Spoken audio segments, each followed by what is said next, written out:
Hi guys, இன்றைக்கி வந்து hair mask ready பண்ணலான்னு சொல்லிட்டு அம்மா வந்து செம்பருத்தி இலையும் பூவும் பறிச்சுட்டு வந்திருக்காங்க.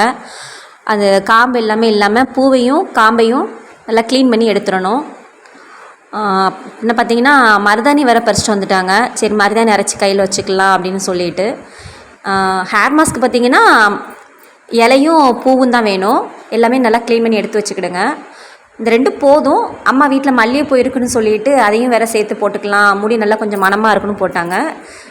பூவு இலை நல்லா வாஷ் பண்ணி எடுத்து வச்சுக்கிடுங்க. மல்லிகைப்பூவும் வாஷ் பண்ணி எடுத்து வச்சுக்கிடுங்க. ஒரு டம்ளர் வந்து ஹாட் வாட்டர் ரெடி பண்ணி வச்சுக்கிடுங்க. இது செம்பருத்தி பூ பார்த்திங்கன்னா தண்ணியில் போடும்போதே கலர்லாம் உங்களுக்கு மாறும். ஒரு பவுலில் வந்துக்கிட்டு பூவு இலை அப்புறம் இந்த மல்லிகைப்பூ எல்லாத்தையும் ஒன்றா போட்டுடுங்க. ஒன்றா போட்டுட்டு ஒரு டம்ளர் வெந்நியை வந்து அதில் ஊற்றிடுங்க. ஊற்றிட்டு அந்த சூடு கொஞ்சம் ஆறுற வரைக்கும் ஒரு 5 நிமிஷம் விட்டுட்டிங்கன்னா அப்படியே கொஞ்சம் ஒரு 5 நிமிஷத்தை அப்படியே கலர் டோட்டலாக சேஞ்ச் ஆகும். பார்த்திங்களா, கலர் சேஞ்ச் ஆகிடுச்சா? அதுக்கப்புறம் நல்லா கை விட்டு நல்லா பிசைஞ்சு எடுத்திங்கன்னா ஒரு ஜெல்லு மாதிரி வரும். ஷாம்பு பதத்தில் வரும். உங்களுக்கு நல்லா நுரை வந்து ஷாம்பு மாதிரி வரும். கலரும் சேஞ்ச் ஆகிடுச்சு பாருங்கள். நல்லா கை விட்டு கசக்கினீங்கன்னா கலர் சேஞ்ச் ஆகிடும். அதை நல்லா ஃபில்ட்ரு பண்ணி எடுத்துடுங்க. ஜெல்லு டைப்பில் வந்துடும். நீங்கள் இது போடும்போது நீங்கள் ஷாம்பே போட வேண்டாம். நீங்கள் இதை மட்டுமே போட்டு தேய்ச்சாலே போதும். தண்ணி வந்து கொஞ்சம் எனக்கு அதிகமாகிடுச்சு. நீங்கள் கொஞ்சம் கம்மியாக ஊற்றிக்கிடுங்க. அதனால தான் நான் உங்களுக்கு 1 டம்ளர் தண்ணி ஊற்றுங்க அப்படின்னு சொல்லிகிட்டு இருக்கேன். நான் 1.5 டம்ளர் தண்ணி ஊற்றிட்டேன். இந்த மாதிரி உங்களுக்கு வரும்.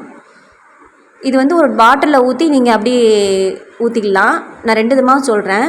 பாட்டிலில் ஊற்றி அப்படி ஆயில் ஊற்றுற மாதிரி ஊற்றி நீங்கள் மசாஜ் பண்ணி விடுங்க. தலையில் தேய்ங்க. நல்லா மேலே மட்டும் தேய்க்காமல் தலை உள்ள வரைக்கும் தேய்ங்க. வேர்களெல்லாம் தேய்ங்க. நல்லா வேர்கள் வரைக்கும் தேய்க்கணும். மேலே மட்டும் தேய்ச்சிடாதீங்க. நல்லா உள்ள வரைக்கும் நல்லா படுற மாதிரி தேய்ங்க. நல்லா ஒரு 5 நிமிஷம் மசாஜ் பண்ணி விடுங்க. உங்களுக்கு பாட்டிலில் வச்சு தேய்க்க வேண்டாம் அப்படின்னா நீங்கள் அப்படியே இந்த கிண்ணத்துலேருந்து நீங்கள் எடுத்து தேய்ச்சிக்கலாம். ஒரு சிலர் கஷ்டமாக இருக்கும் அப்படிங்கிறதுக்காக தான் அந்த பாட்டிலில் ஊற்றி காமிச்சது. அப்புறம் கீழே அடி நுனி வரைக்கும் நல்லா தேய்ச்சி விட்டுடுங்க. நல்லா தேய்க்கும் போதே உங்களுக்கு கொஞ்சம் ஷாம்பு தேய்ச்ச மாதிரி தான் உங்களுக்கு லைட்டாக இருக்கும். நீங்கள் இதுக்கு ஷாம்புலாம் போட்டு நீங்கள் குளிக்க வேண்டாம். நார்மல் ஹேர் வாஷ் பண்ணாலே போதும். ஒரு 1/2 மணி நேரம் நீங்கள் நல்லா தேய்ச்சி விட்டு ஒரு 1/2 மணி நேரம் கழித்து நீங்கள் குளிங்க. 5 நிமிஷம் மசாஜ் பண்ணி விட்டுட்டு கொண்டை போட்டுக்கிடுங்க. கொண்டை போட்டுட்டு ஒரு 1/2 அன் ஹவர் கழித்து குளிச்சுட்டு இது பண்ணுங்கள். நல்லா சாஃப்டாக இருக்கும் உங்களுக்கு ஹேரு.